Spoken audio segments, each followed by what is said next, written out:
The main message of my work over the past decade or more has been a fairly basic message, and that's that every single human being is creative.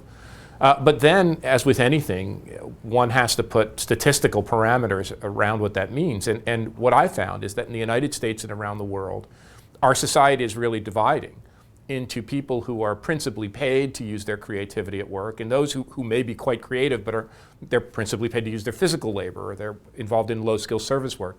In any event, there are about 40 million Americans who are privileged to be members of what I call the creative class. There are people in science and technology.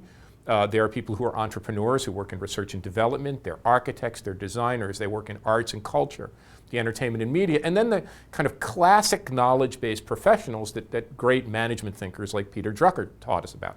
People in business and management and healthcare and law and education.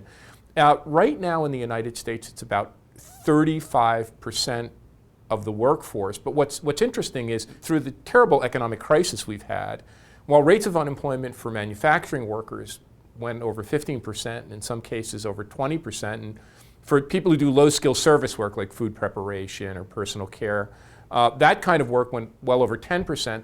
The rate of unemployment amongst the creative class never went higher than 5%.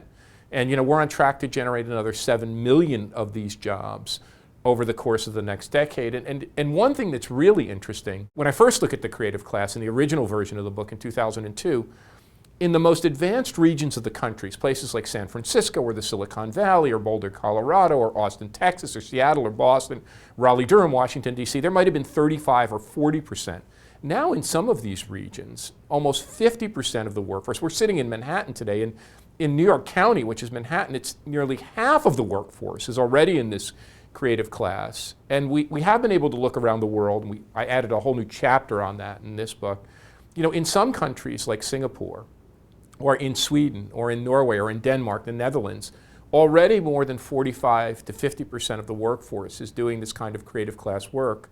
So in my view, it's the growth force of our time, and the real challenge ahead of us is how do we get more and more people involved in creative class work, using their minds, using their creativity, because it will afford them a better salary, it'll improve productivity, and it'll hopefully begin to address the terrible inequality we face in our country.